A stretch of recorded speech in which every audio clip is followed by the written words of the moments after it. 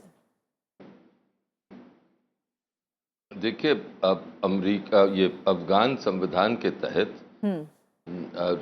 जो भी कैबिनेट में अपॉइंटमेंट्स होती हैं मंत्रियों की, उनकी स्वीकृति अफगानिस्तान की पार्लियामेंट को देनी पड़ती है। तो वो एक सिलसिला चल रहा था जहाँ पे स्तानिकजाई साहब अपना जो भी उनके विचार हैं, जिस तरह वो देश की सुरक्षा करना चाहते हैं, वो उस पर वो वक्तव्य देते और फिर उनसे जवाब सवाल होता।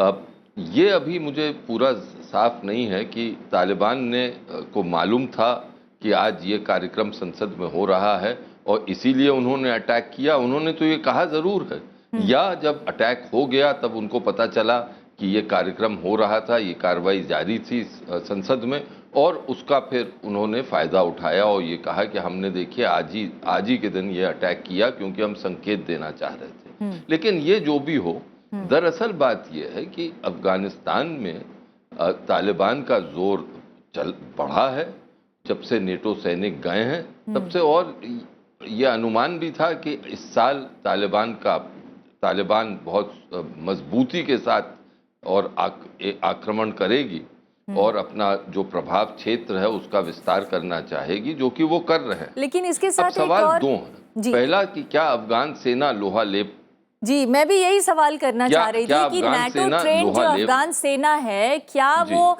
उसकी ट्रेनिंग में कोई कमी रह जा रही है या फिर वो तालिबान के जो हमले हैं उसके लिए पूरी तरह से इक्विप नहीं है? क्या कमी है जो नाटो की ट्रेनिंग के बावजूद अफगान सेना तालिबानों का मुकाबला नहीं कर पा रही है? देखिए, जिस हद तक अफगान सेना कर सकती है वो कर रही है। आज के दिन भी हमला जो है वो सफल नहीं रहा। अगर सफल होता तब तो आफत मचती, कितने सांसद मारे जाते। लेकिन सेना अभी भी कमजोर है।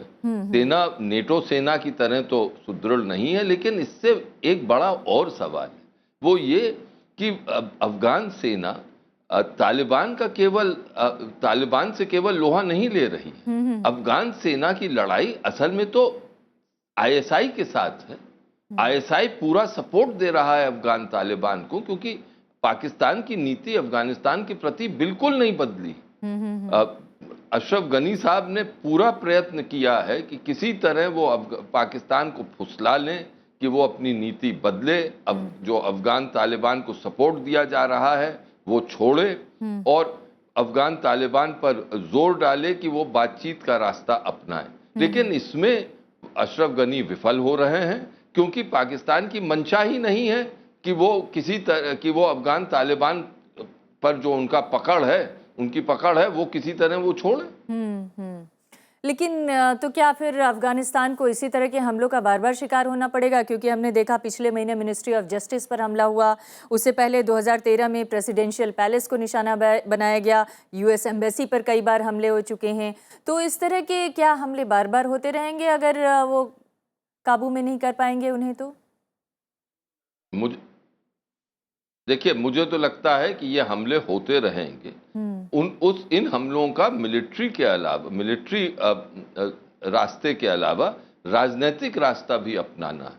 लेकिन अफसोस ये है कि अशरफ गनी साहब ने जो रास्ता अपनाया है, जो उनकी पाकिस्तान नीति रही है, उसकी वजह से अफगानिस्तान के एक बहुत बड़े तबके में घोर असंतोष चल रहा है इस वक्त।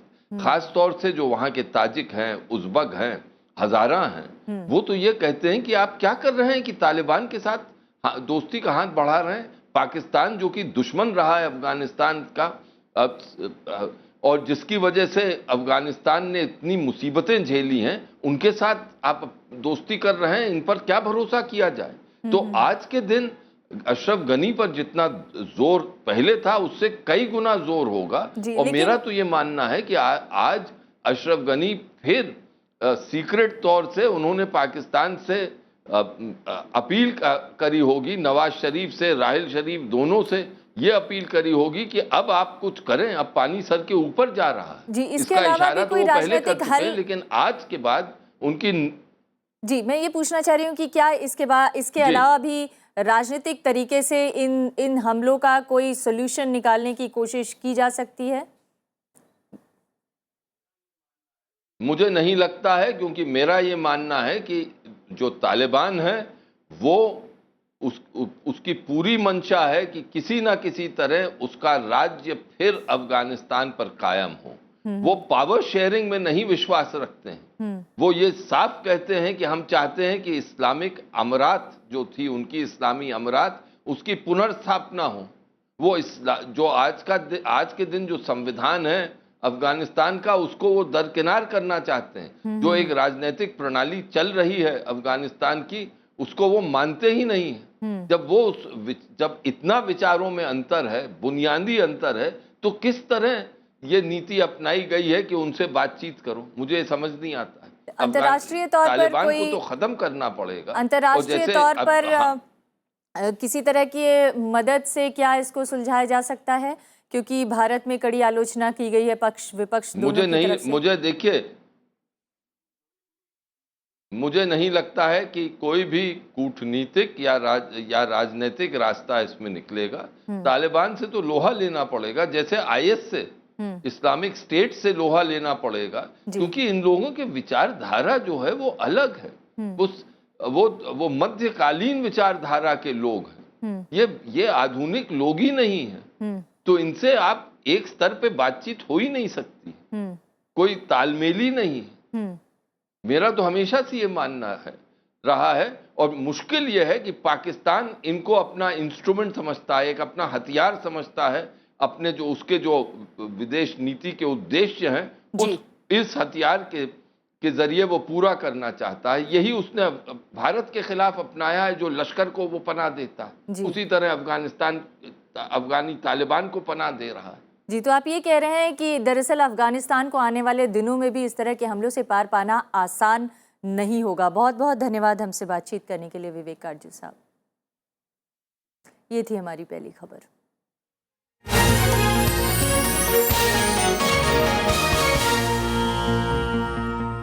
एक ब्रेक के लिए रुकेंगे, ब्रेक के बाद लौटेंगे तो आपको दिखाएंगे नौसेना ने कैसे डूबते जहाज से 20 लोगों को बचाया।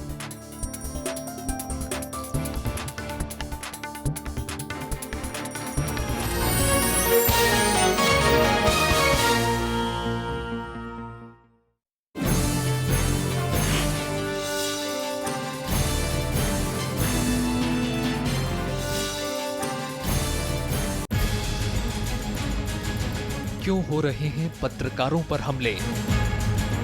कौन है इसके लिए जिम्मेदार? सभ्य समाज का क्या यही है व्यवहार? देखिए देश देशांतर पत्रकारों पर हमले, आज रात 8:30 बजे।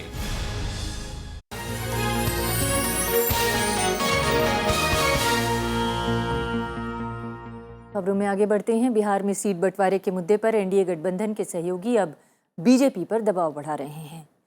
एनडीए के जो सहयोगी हैं राष्ट्रीय लोक समता पार्टी और लोक जनशक्ति पार्टी, गठबंधन में अपने अपने लिए 50-50 सीटों से ज़्यादा सीटें मांग रहे हैं। इसके अलावा मुख्यमंत्री पद के दावेदार के मामले पर भी ये दल बीजेपी से स्थिति साफ करने की मांग कर रहे हैं। उधर गठबंधन में एकता का दावा करने वाली बीजेपी सहयोगियों के सवाल से असहज जरूर महसूस कर रही है। बिहार में राष्ट्रीय लोक समता पार्टी की रविवार को हुई कार्यकारिणी में पार्टी अध्यक्ष और केंद्रीय मंत्री उपेंद्र कुशवाहा को मुख्यमंत्री पद का उम्मीदवार बनाने का प्रस्ताव पास किया गया। इसके अलावा पार्टी ने 243 सीटों में से कम 67 सीटों पर चुनाव लड़ने का दावा भी पेश किया। ये प्रस्ताव उस दिन पारित हुआ जब बीजेपी के अध्यक्ष अमित शाह पटना में मौजूद थे।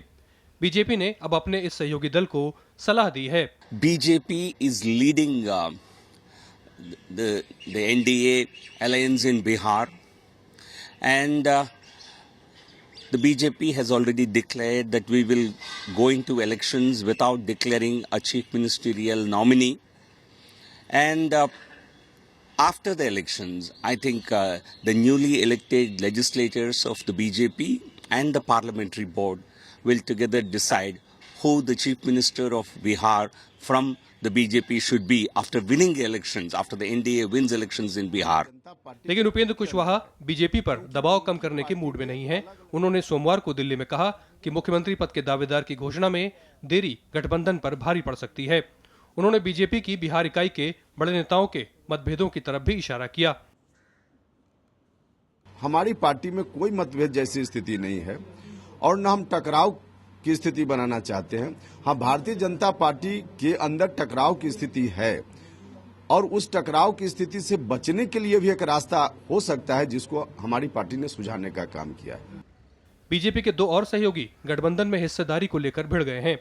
जनता दल यूनाइटेड छोड़कर बीजेपी के साथ आए जीतन राम मांझी रामविलास पासवान को रास नहीं आते। मांझी रामविलास पासवान की राजनीति और वजूद के लिए खतरा बन सकते हैं।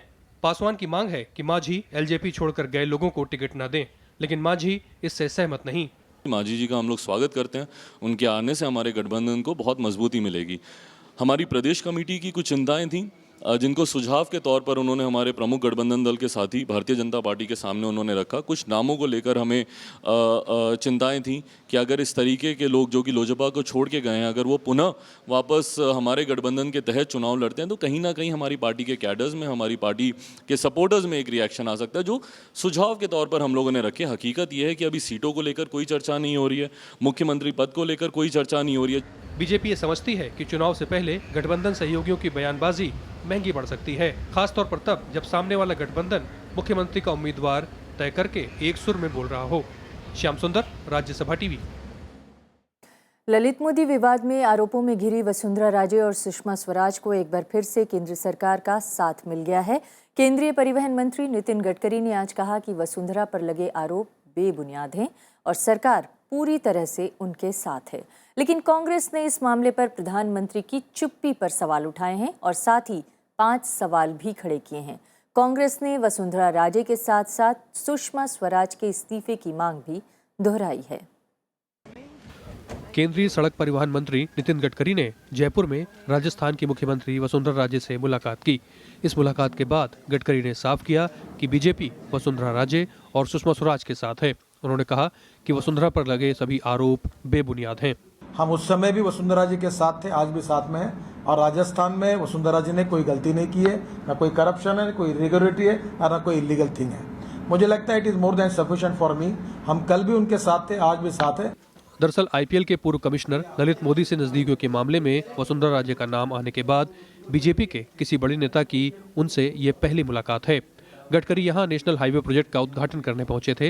हालांकि विपक्षी कांग्रेस इस मामले पर वसुंधरा राजे के साथ साथ विदेश मंत्री सुषमा स्वराज के इस्तीफे की मांग पर कायम है। प्रधानमंत्री जी की जो चुप्पी है, जो उन्होंने चुप्पी शादी की है, उससे लगता है कि कहीं न कहीं प्रधानमंत्री जी की रेख देख में ये सब कुछ हो रहा था, क्योंकि ये प्रावधान का उल्लंघन हुआ है और एक नहीं, 2 नहीं, बल्कि 4 कानून इसमें शामिल हैं। हमारी ये मांग है कि इस पर जांच होनी चाहिए। दरअसल ललित मोदी मामले को लेकर वसुंधरा राजे विपक्ष के निशाने पर हैं। ललित मोदी ने कहा था कि 2011 में ब्रिटेन में रहने की अवधि बढ़ाने के मामले में वसुंधरा राजे ने उनकी इमिग्रेशन अर्जी का समर्थन किया था। साथ ही वसुंधरा राजे के बेटे दुष्यंत सिंह से ललित मोदी के कारोबारी रिश्तों की भी बात सामने आई थी। विदेश मंत्री सुषमा स्वराज पर भी ललित मोदी को ट्रैवल वीजा दिलाने की सिफारिश के आरोप लगे थे। Bureau report, Rajya Sabha TV. Ayush मंत्री श्रीपद येसो नाइक ने कहा है कि राजपथ पर अंतर्राष्ट्रीय योग दिवस कार्यक्रम में प्रधानमंत्री मुख्य अतिथि थे, इसलिए राष्ट्रपति और उपराष्ट्रपति को आमंत्रित नहीं किया जा सकता था। आयुष मंत्री के बयान के बाद उपराष्ट्रपति कार्यालय ने कहा है कि अब ये मामला खत्म हो गया है। आयुष मंत्री श्रीपद येसो नाइक ने स्पष्ट किया है कि उपराष्ट्रपति को प्रोटोकॉल की वजह से राजपथ पर हुए अंतर्राष्ट्रीय योग दिवस कार्यक्रम में आमंत्रित नहीं किया जा सकता था। जब किसी प्रोग्राम में प्रधानमंत्री जी को जब चीफ गेस्ट बनाते हैं तो वाइस प्रेसिडेंट और माननीय प्रेसिडेंट हिज एक्सलेंसी ये उनके ऊपर होते हैं। जब प्रधानमंत्री चीफ गेस्ट हो गया तो उसको बुलाना ठीक नहीं होता, इसलिए हमने उनको इन्विटेशन भेजा नहीं था। आयुष मंत्रालय के स्पष्टीकरण के बाद बीजेपी महासचिव राम माधव ने कहा कि अब ये मामला खत्म हो चुका है। The yoga event to be remembered for millions and millions of people who have participated in it. So I don't want any further controversy and any issue. As far as tweet is concerned, it was withdrawn. The matter closes there, ends there. लेकिन कांग्रेस आयुष मंत्रालय के बयान और राम माधव की माफी से संतुष्ट नहीं है। उनको बदनाम करने की कोशिश की गई, उसके लिए जनरल सेक्रेटरी को ही माफी नहीं मांगनी चाहिए, बल्कि प्रधानमंत्री और बीजेपी प्रेसिडेंट दोनों को माफी मांगनी चाहिए। एक कॉन्स्टिट्यूशनल पोजीशन है, नंबर 2 है प्रोटोकॉल में हमारे देश के। रविवार को राम माधव ने ट्वीट कर योग दिवस कार्यक्रम में उपराष्ट्रपति के शामिल नहीं होने पर सवाल उठाए थे। 18 मिनट बाद ही उन्होंने दूसरा ट्वीट कर माफी भी मांग ली और कहा कि उन्हें नहीं पता था कि उपराष्ट्रपति अस्वस्थ हैं। लेकिन उपराष्ट्रपति कार्यालय ने कहा कि उन्हें योग दिवस कार्यक्रम में बुलाया ही नहीं गया था। Bureau report, Rajya Sabha TV. केंद्र सरकार के स्कूलों में अब योग की शिक्षा अनिवार्य होगी। 6ठी से लेकर 10वीं कक्षा तक योग को पाठ्यक्रम में शामिल किया जाएगा। केंद्रीय मानव संसाधन विकास मंत्री स्मृति ईरानी ने आज इसका ऐलान किया है। योग शिक्षकों को तैयार करने के लिए बीएड और एमएड में भी योग शिक्षा को शामिल किया गया है। अंतर्राष्ट्रीय योग दिवस की ऐतिहासिक सफलता के अगले दिन केंद्र सरकार ने स्कूली स्तर पर योग शिक्षा को बढ़ावा देने के लिए एक और कदम बढ़ाया। केंद्र सरकार के अधीन आने वाले उच्चतर माध्यमिक स्कूलों में अब योग एक अनिवार्य विषय के तौर पर पढ़ाया जाएगा। दिल्ली में योग शिक्षकों के एक कार्यक्रम में मानव संसाधन विकास मंत्री स्मृति ईरानी ने एनसीईआरटी की ओर से तैयार पाठ्यक्रम को जारी किया। एनसीईआरटी द्वारा कक्षा 6 से लेकर कक्षा 10 और national councils for teacher education के माध्यम से डिप्लोमा, बैचलर्स और मास्टर्स इन योगा एजुकेशन को राष्ट्र को समर्पित किया गया। इस सिलेबस को राज्य सरकारें अगर चाहें तो एम्यूलेट कर सकती हैं। दिल्ली के शिक्षा मंत्री मनीष सिसोदिया ने भी कहा कि मनुष्य के संपूर्ण विकास के लिए योग जरूरी है। संप्रदायों की, धर्म की, राजनीति की, सरकारों की, ये सब लकीरें मिटेंगी तब योग होगा, तब जुड़ना संभव होगा, वरना जुड़ना संभव नहीं है। तो योग की तो ये पहली शर्त है, ये हमारी और किसी पार्टी की शर्त नहीं है, योग की पहली शर्त है। योग शिक्षक और स्कूली बच्चे भी पाठ्यक्रम में योग को विषय के तौर पर शामिल करने से उत्साहित हैं। स्कूल्स में अलग से सब्जेक्ट तो बना ही रहे हैं, लेकिन उसके साथ साथ हर टीचर को योग का ज्ञान होना चाहिए। योगा करना अच्छा लगता है। हम उसमें ताड़ासन, सेतुबंध आसन, वक्रासन जैसे अलग अलग आसन करना अच्छा लगता है। एनसीईआरटी ने 6वीं से 10वीं तक के स्कूली बच्चों के लिए ये सिलेबस तैयार किया है। प्रणव गोस्वामी, राज्यसभा टीवी। देश में पत्रकारों पर हमले थमने का नाम नहीं ले रहे हैं। मध्य प्रदेश के बालाघाट में पत्रकार संदीप कोठारी की हत्या कर दी गई है और पुलिस ने इस मामले में 3 आरोपियों को गिरफ्तार भी किया है। उधर पत्रकार जगेंद्र सिंह की हत्या की सीबीआई जांच से जुड़ी याचिका में सुप्रीम कोर्ट ने केंद्र और उत्तर प्रदेश सरकार से जवाब मांगा है। लेकिन दूसरी तरफ राज्य सरकार की ओर से मदद के ऐलान के बाद उत्तर प्रदेश में पत्रकार के पीड़ित परिवार ने अनशन खत्म कर दिया है।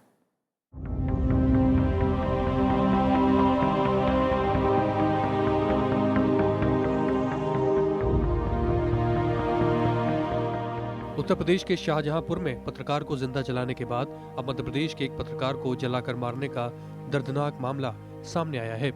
बालाघाट में खनन माफियाओं को पत्रकार संदीप कोठारी का अपने खिलाफ खबरें छापना इतना नागवार गुजरा कि उन्होंने कोठारी को अगवा कर लिया और उसकी हत्या कर उसके शव को जलाकर महाराष्ट्र के वर्धा में रेलवे ट्रैक के पास फेंक दिया। मेरा भाई एक स्वच्छ पत्रकार था और ये मैंगनीज माफिया लोग हैं और भूमि माफिया लोग हैं, इनका पेपर में छापा। इन लोगों ने झूठी रिपोर्ट पुलिस के सहयोग से लिखवाए और उसका आपराधिक रिकॉर्ड बनाए। सारे लोगों ने एक गुट बना के मेरे भाई का मर्डर किए हैं। पुलिस ने पत्रकार की हत्या के आरोप में 3 लोगों को गिरफ्तार किया है। तीनों आरोपी अवैध खनन और चिटफंड के कारोबार से जुड़े हैं। पुलिस ने पत्रकार के अपहरण में इस्तेमाल कार को बरामद कर लिया है। सभी पहलुओं पर इसमें गौर किया जाएगा। विवेचना में बड़ी ईमानदारी और पूरी पारदर्शिता इसमें बरती जाएगी। जो तथ्य सामने आएंगे उसके आधार पर इसमें केस जारी में दर्ज किया जाएगा और आगामी कार्रवाई होगी इसमें। कांग्रेस ने घटना की निंदा की है और राज्य सरकार और प्रशासन पर खनन माफियाओं से मिलीभगत का आरोप लगाया है। प्रशासन, मुख्यमंत्री का पूरा परिवार इसमें जुटा हुआ है। कई अधिकारियों ने केस जब उठाया उनका स्थानांतरित कर दिया गया, उनको प्रताड़ित किया गया। पूरे तरीके से मुख्यमंत्री जी के संरक्षण में यह सारा प्रकरण चला हुआ है। मध्य प्रदेश सरकार ने विपक्ष के आरोपों को खारिज किया है और दोषियों के खिलाफ कड़ी कार्रवाई की बात कही है। जो लोग अपराधी हैं उनको गिरफ्तार भी कर लिया है और हमारे यहाँ प्रेस की पूरी स्वतंत्रता है, प्रेस का सम्मान है, पत्रकार का सम्मान है। यदि कोई घटना हो जाती तो सरकार बहुत कड़ी कार्रवाई करती है। मीडिया जगत ने भी पत्रकारों पर बढ़ते हमलों पर चिंता जताई है। हम ये आगाह कर रहे हैं तमाम राज्यों की सरकारों को, ये लगातार ये घटनाएं हो रही हैं पत्रकारों पे हमले की। अगर ये स्थिति नहीं रुकी तो उनको शायद अंदाजा नहीं है कि पब्लिक ओपिनियन कितनी तेजी से चेंज होता है और उनके लिए सरकार चलाना मुश्किल होगा। इधर सुप्रीम कोर्ट ने पत्रकार जगेंद्र सिंह की हत्या की सीबीआई जांच से जुड़ी याचिका पर सोमवार को केंद्र और राज्य सरकार को नोटिस जारी किया है। इस बीच उत्तर प्रदेश के मुख्यमंत्री से मुलाकात के बाद धरने पर बैठे जगेंद्र के परिवार ने अनशन खत्म कर दिया। राज्य सरकार ने पीड़ित परिवार को आर्थिक मदद और परिवार के 2 सदस्यों को नौकरी देने का ऐलान किया है। पिछले 1 महीने में पत्रकारों पर हमले का ये चौथा मामला है। Bureau report, Rajya Sabha TV. RSS से जुड़े संगठनों ने भूमि कानून में बदलाव का विरोध किया है। संशोधित भूमि बिल पर बनी संसद की संयुक्त समिति के सामने भारतीय मजदूर संघ, भारतीय किसान संघ और अखिल भारतीय वनवासी कल्याण आश्रम के प्रतिनिधियों ने अपना अपना पक्ष रखा। इन संगठनों ने कहा है कि बिना सहमति के किसानों की जमीन नहीं ली जानी चाहिए और सहमति वाला प्रावधान वापस लाने की मांग की है। संघ से जुड़े संगठनों ने औद्योगिक गलियारों के लिए भूमि अधिग्रहण के प्रावधान को स्पष्ट करने की भी मांग की है। और अब आर्थिक खबर, क्रेडिट कार्ड या डेबिट कार्ड से शॉपिंग या खरीदारी करने वालों के लिए एक खुशखबरी है। सरकार ने प्लास्टिक मनी के जरिए भुगतान करने वाले उपभोक्ताओं को आयकर में छूट देने का प्रस्ताव तैयार किया है। यही नहीं, petrol pump, gas agency, railway ticket booking और इस तरह की तमाम सुविधाओं के दौरान डेबिट कार्ड या क्रेडिट कार्ड के जरिए भुगतान करने पर ट्रांजैक्शन चार्ज को खत्म करने का भी प्रस्ताव किया गया है। ये प्रस्ताव दरअसल वित्त मंत्रालय की ओर से तैयार किया गया है, जिसका दूरगामी मकसद काले धन या फिर बेनामी लेन देन पर रोक लगाना है। इस मसौदा प्रस्ताव पर 29 जून तक जनता से सुझाव भी मांगे गए हैं। दिल्ली विधानसभा का बजट सत्र कल से शुरू होगा और 24 जून को राज्य का आर्थिक सर्वेक्षण सदन में पेश किया जाएगा। 25 जून को वित्त मंत्री मनीष सिसोदिया आम आदमी पार्टी सरकार का पहला बजट पेश करेंगे। 29 और 30 जून को बजट पर चर्चा होगी। 30 जून तक चलने वाले इस सत्र में सरकार नेताजी सुभाष सूचना प्रौद्योगिकी विधेयक 2015 और दिल्ली विधानसभा सदस्य अयोग्यता निवारण संशोधन विधेयक 2015 और इसके अलावा दिल्ली शहरी आश्रय सुधार संशोधन विधेयक 2015 जैसे बिलों को पास कराने की कोशिश करेगी। आर्थिक सर्वेक्षण के लिए जो अपना का 24 तारीख तय है, 24 को आर्थिक सर्वेक्षण प्रस्तुत होगा सदन में और 24-25 को ही 25 को बजट रखा जाएगा सदन पटल पर। फिर उसके बाद उस पर 29 को चर्चा होगी और 29-30 को चर्चा होने के बाद पारित होगा। भारतीय नौसेना ने खराब मौसम के बावजूद महाराष्ट्र के वसई तट के पास समुद्र में फंसे मालवाहक पोत के चालक दल के 20 सदस्यों को आज बचा लिया। नौसेना के मुताबिक मालवाहक पोत जिंदल कामाक्षी से सहायता मांगने पर सीकिंग हेलीकॉप्टर और एक पोत को बचाव अभियान में लगाया गया और सभी लोगों को सुरक्षित निकाल लिया गया। तूफान से घिरा मालवाहक पोत रविवार की रात एक ओर झुककर डूबने लगा था। संकट को देखते हुए पोत के कैप्टन ने नौसेना से मदद मांगी थी और इसके बाद मदद करके 20 लोगों को यहां से निकाला गया।